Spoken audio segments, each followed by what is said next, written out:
what I learned very quickly is to learn how to ask and accept help. That is one thing that I had to surrender to from an ego standpoint. You know, if I want to provide the life for my kids that I want to, and if I want to be there for them in the way that I want to, I had to surrender that. Okay, welcome back, everybody. So good to see you, Karen and Scott and Taylor behind the scenes. Oh, welcome. Hi. Yes.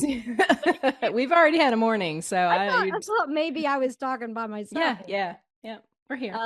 So in our last episode, we had the opportunity to start diving a little bit deeper into your book, Scott. I don't think I held it up last time, but here it is for anyone who can see on video. Culture is an inside job. Look what I have in my mitts. Mm-hmm. All right.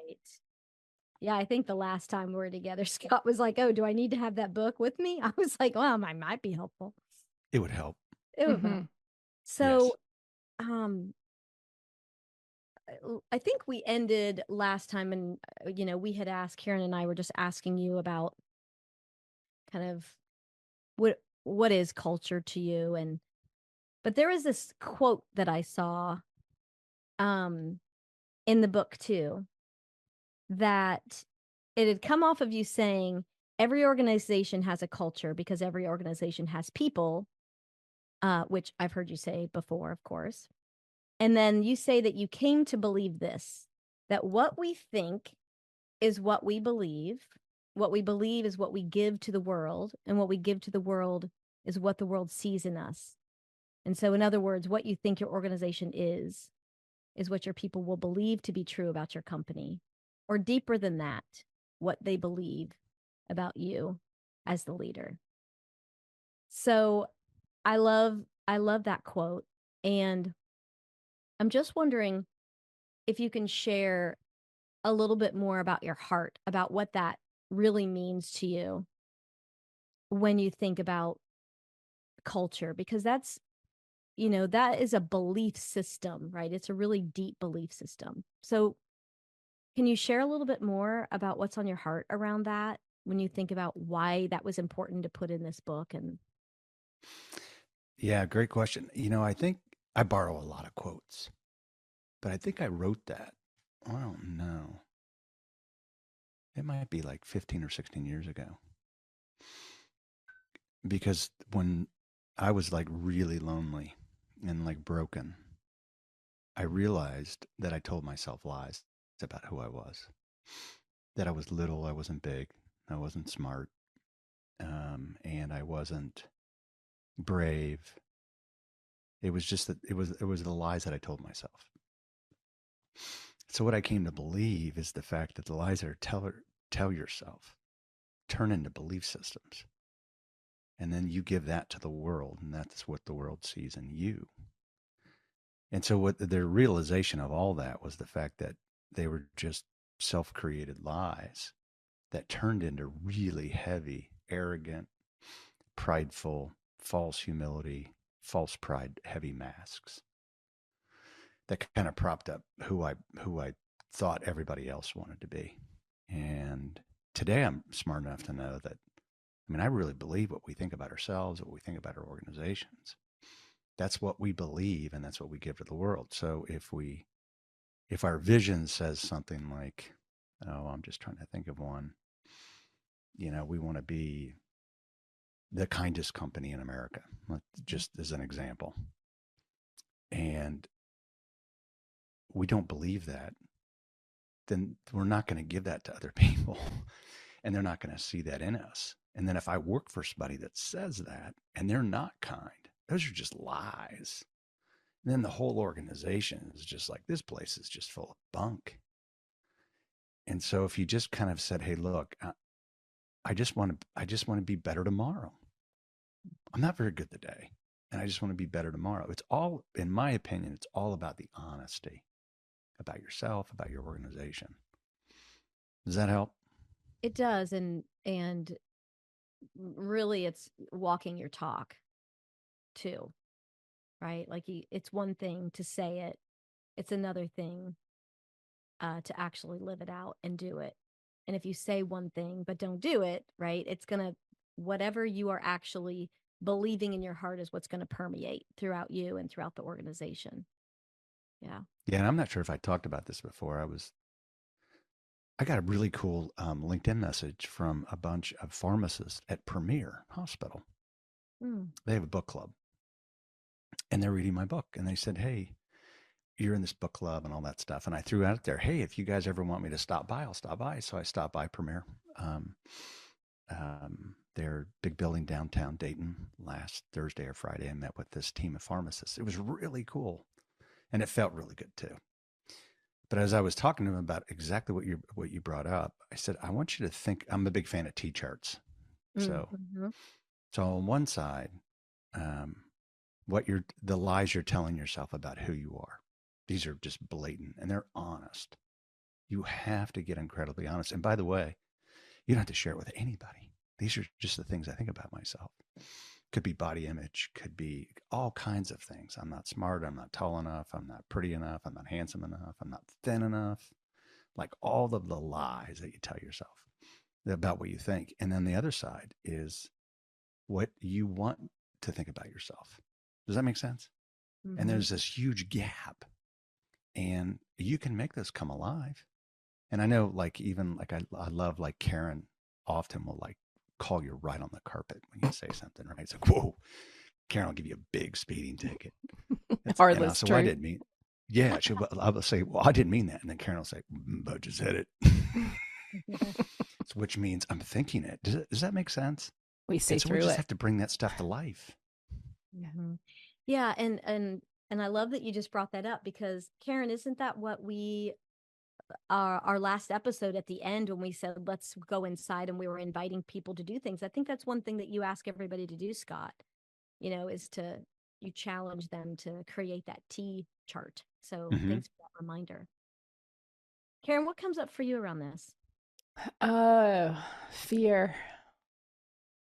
A lot of fear in what, and I say this a lot through with my clients. I use this little analogy that I refer to. We don't want to show the color of our underpants because we're afraid that they're going to judge us. And we're not even sure that we like the color of our underpants, is what you're saying, Scott, right? So that's the piece that if we got comfortable with that, then why wouldn't we be willing to show, right outside of the cuff of our pants, at least, just something that would demonstrate these warts that we have, that we're good with, that we don't know how to accept ourselves enough around because of fear. Yeah. What's the impact when we do, Karen? Like when we allow ourselves to show some of those warts, or tip of our underpants, I should say. Well, I think that's that place where we get to authenticity, right? Where there's effortlessness. Right? Scott, you know this. This is why this works for you. This is why life feels and tastes so good for you, because there's an effortlessness around being authentic. And that you saw how hard it was to try to show up for everyone else the way you thought they wanted you to show up. But it wasn't until you got real with what you wanted and how you wanted yourself to show up that you could lean into that and grow into that and become that. That authenticity is now, there's fearlessness there. So I think it's going back to, like, I might have brought this up before, but it's like looking at in your life, like, where was your most happiest? I say that about when you were a kid, right? Yeah, when I was like 8 years old in a treehouse. Yep. I was all by myself, and I wasn't worried about what people were thinking, and it was just like, we're allowed to go back and meet that 8-year-old little boy sitting in the treehouse. Yeah.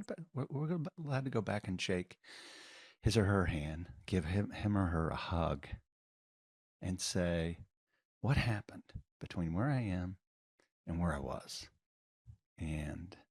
But the other thing too, Karen, you bring this up, is pain's like a great motivator too. So if you feel the pain, you've felt it before. And what I worry about sometimes is some people are waiting for massive pain to make changes, and you don't have to wait for it. I say where fear, there is no truth. And where truth, there is no fear. Mm-hmm. And we have to dance Ouch. there, right? We dance around fear, right? We dance through fear to get to truth. What if you can't dance? You step in a whole lot of Yeah. it's fire walking, right? Like look at how we stand on the side of those hot coals. And that's where we stand most of our life, on the side of those hot coals, fearful. Mm-hmm. Yeah. The hardest part is standing there. Walking across the coals is simple if you talk to a firewalker. I'm not one, but you get the point, right? Yeah. There's a song that I would send to my grandchildren called "Going on a Bear Hunt," Mm. and you just play these different like things, and you would go to a mountain, you can't go under it, right? And then you'd say, "Can't go over it, can't go around it," and I think it's exactly what you're bringing up. Mm-hmm. Got to go through it. Around you got to go through it, and as hard as that is for a lot of people, in my opinion, that's where the beauty of life comes alive. That's where like wonderful things happen. And you said where there's truth, there's no There's no fear. fear. And when there is truth, Where there's no. fear, there's no Where there's, truth. yeah. Ooh, Yeah. that's a mic drop. Boom. Yeah, they can't coexist in the same space. Yeah. So Yeah. so when we can sniff out the fear and look it square in the face, and that's the T chart. That's the square in the face moment, right? Mm-hmm. Yeah. And then what you get from that, your revelations, your whatever the emergence of that, now the data, as I like to say, it's just data. But what are you going to do with it? Mm-hmm. And that's the moment I think you can step into truth. Yeah. Scott, I feel like this is also a great segue into something else that is at the beginning of your book. And you talk about surrendering. So, what does it mean to you to surrender? That's a big deal. I've got to meet somebody at today, and I hope they surrender. But I can't make them surrender. I can't force them to. Mm-mm. But what I can do is I can share my own experience, strength, and hope, and the beauty of surrender. And surrender to me is, we carry this backpack in our life, and it's full of resentments. It's full of ego and pride, and this image we're trying to prop up, and it's full of hurts and hang-ups and bang-ups. It's full of pain, and we carry it with us all day long. And surrender is a beautiful thing because we get to like take off that backpack and we just get to put it down. And we get to rest in that. Now the hard work begins, and when we get to put that backpack back on and then walk down a path and pull the boulders out and leave them along a path and unpack resentment and unpack pain and unpack all the things that are going on in our life. And because you're going to have to put rocks back in your backpack. And when you can unpack, and then you have a room in your backpack. And then when you realize what freedom looks like without having to carry that thing around all the time, then you're really intentional about, I just put a rock back there and I better figure out how to let go of this rock because things get really, really heavy. And I think, Karen, that's what you were talking about. I never thought about that. And I don't say this in an egotistical way, but I do bring my authentic self to everything. I don't know any other way because it's given me so much peace and so much serenity. I see a big difference here. I was thinking of this, the way we exist, the way we, let's see,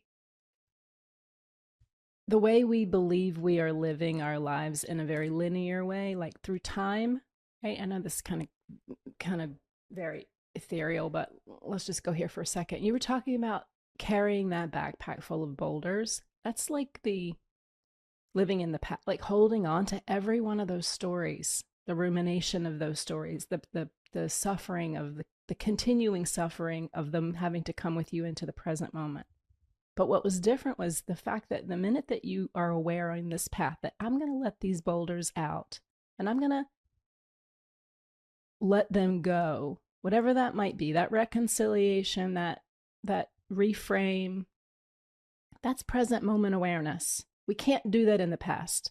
We can't do that in the future. We can only do it in the now. And that you're aware of what rock or pebble you're putting in your backpack at this moment and having an intentionality around that. Again, that's not happening in the past. It's not happening in the future. It's happening in the now. And so I think if we can just find like what your inauthenticity is because we're living in either the past or the future. We can only be here now. So I see you, Scott, in this beautiful presence, and that's why it works. I know someone really ticked me off like a week ago. And I had this awesome conversation with them, but they weren't around. But I just turned them into an ant. I squished them like a bug verbally. It was a verbal assault. And then what I heard was the fact that like they're sick and I'm not. And I don't have to behave like that. And then what I heard was kind of like, do me a favor, why don't you pray for him? Why don't you just pray for him? And I was like, oh yeah, but that's not fun. Got to go through I want to squish him like a bug. Yeah. But it was really, man, it was just the games that we play with ourselves. Oh, fudge. It's exhausting. Yeah. There are so many reasons why we don't surrender.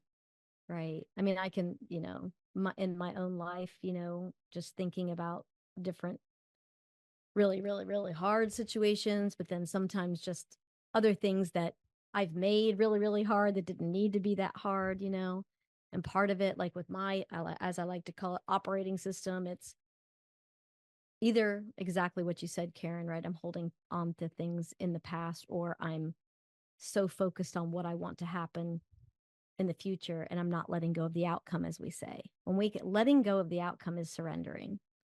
And or letting go of the past, right? That's yes, a rumination of the story that we keep telling ourselves. And then partly for me, when I think I have a difficult time, it's because I think I need to be doing. If I'm not doing, then it's not going to happen. And I am amazed. I have seen in my life how when I've allowed myself to let go and surrender, how things just start to open up. And I have someone very close to me in my life right now who's going through a very tough time, and they're trying so hard. They'd sent me a text saying, I'm trying so hard to trust, let go. And I said, isn't that like crazy how we say that? I'm trying so hard, right, to let go. And it's like, and that's who we are so many times as humans. So yeah, just inviting our listeners to ask themselves, like, what do you need to let go of? And what would the Yeah, benefit be when of I first surrender? fell apart, this is so bad. I'm embarrassed to even bring this up. But bring it up. Bring it bring up. it up. Bring it up. So gosh, probably what? It's 16, a safe 17? place. Yes. It's a safe. Sure, it is. Oh, right. Was Shh. terrified. All the listeners have to close their ears, though. Yeah, don't listen to this. Right. But I was terrified financially. And I believe financial fear is one of the worst fears on the face of the earth. Living. And yep. Yeah, it's awful. And I mean, I had all of these expenses and all of this income. And by the way, they didn't match. Mm-hmm. And I honestly didn't know what to do because my ego was that big. And I asked for help. And I had someone actually helped me get on the phone and call the guy that handles like our home insurance, car insurance, and all that stuff, and negotiate like bigger deductibles and bring that cost down because I didn't know how to do that. I didn't know how to ask for that. And then I had to like call Time Warner, which is cable and stuff like that. And then it felt so embarrassing. I was so embarrassed. But I was embarrassed for myself, but it wasn't like public. Does that make sense? Yeah, you're keeping Like it even all when right we here. know and nobody else does, right? Yeah. It still Oh, feels yeah. embarrassing. And Yeah. I needed somebody to help me make that first call. And then after the first call, it was like, well, I'm calling everybody. And it took a while, but it was just like one step at a time. And it was one decision at a time. What do you think you surrendered there, Scott? What did you surrender? Oh, it was all ego, 100% ego. It had nothing to do with well, it was the image. I was afraid my image would be broken.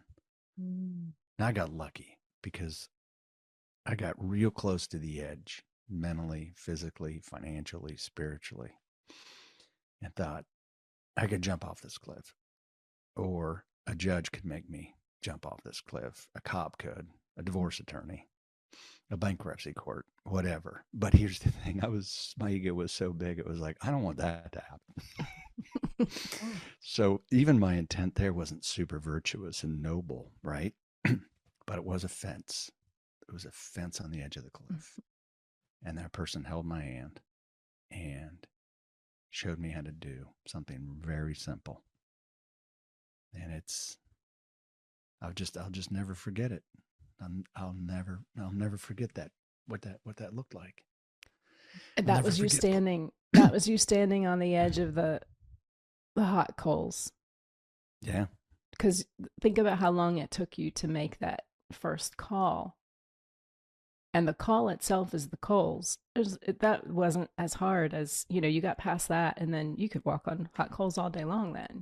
You had just taken that first step. But standing there, looking at it, anticipating, thinking about, I'll never be able to do this. What all that means if I do this. What all the things that we tell ourselves through that egoic perspective was limiting your ability to take.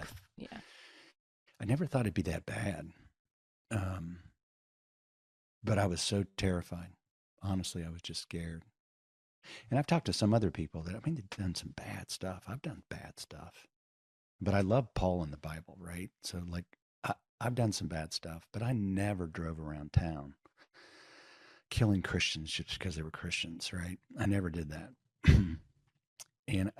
And on the heels of that, I didn't write any books of the Bible.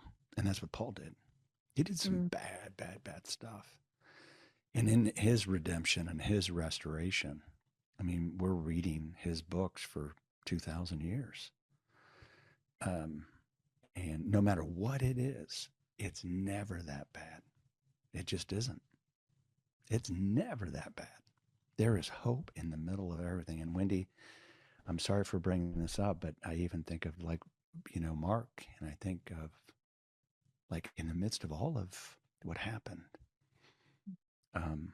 if he did not make that choice, he'd be able to see his kids, grandkids, all of that. And in a split second, that decision, which is probably a hard decision on top of that, but it's never that bad. Even the consequences that were on the other side of that, it's never, ever, ever that bad.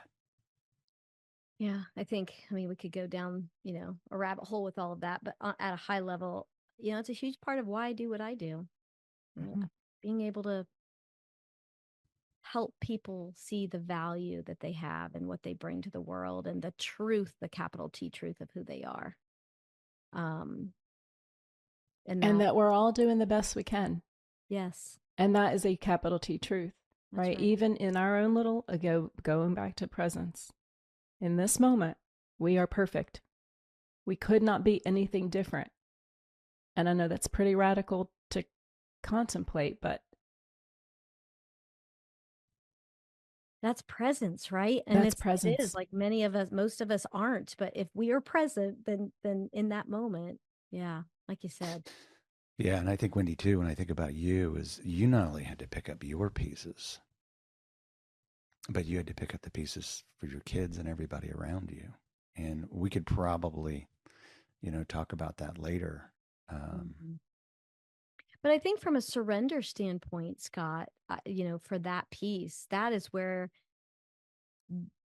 because you know, I think what I learned very quickly in going through all of what I went through with all of that is to learn how to ask and accept help. And so that is one thing that I had to surrender to from an ego standpoint was I can't do it all. If I want to provide the life for my kids that I want to, and if I want to be there for them in the way that I want to, I had to surrender that. Um, but I think, Scott, this also leans into by, what we're talking about. You use the triangle model in the book, right? And I Yep. feel like what we're talking about is also really related to that. Do you agree? There go Oh, the yeah. balloons again. I don't understand why for those of you that can't see, my Zoom throws balloons up for some reason. But anyway, um, is that something that you want to maybe tee up, like what that is, and then even maybe next time we could dive a little bit deeper, or what do you think? Yeah, I had somebody. What, by the way, I quit chewing Nicorette gum after 25 years. So Congratulations. it's been a Oh, week. yeah. So, I was gonna say, how's that going? Congratulations. Yes. well, you have to ask my family I how was gonna that's say, going. I was gonna ask Yeah. Lori. Yeah, I'll get a little snippy. Um, Testy. I'll get a little testy for sure. But I think it's going okay. So, what I found though, if I drink a lot of water, it helps. So, I'm normally not a big water person, so I'm doing that. But the triangle, I think, is the beginning of surrender. So, if you think of a triangle, and maybe I'm just going to help people imagine, like in their brain and their eyes, what it is. The top of the triangle is there's two triangles, in my opinion. There's the self triangle, and then there's um, because my faith's really important to me. It's the second triangle is his triangle. The first one, and you can't have the second one unless you go through the first one. Because if you have the second one, then you're going to be like self righteous and really ugly, like Mm, really ugly. But the first part of it is the words and the experiences that you heard when you were growing up. And most often, it's the lies that you told yourself. Or if we were verbally told that we weren't good enough or smart enough by others. And then you draw down to that triangle on the right side, and that's the identity that you created out of those words and experiences that you heard from others. And then out of that identity then drives your behaviors. So when I was, I grew up with a lazy eye. I was dyslexic. I'm an identical twin. Um, I wasn't very smart. It was really hard for me in school. I had to memorize everything just to be able to pass a test. So I thought I was never really that smart. Um, but you have to go back to those words and experiences to then be able to identify how did I create this identity?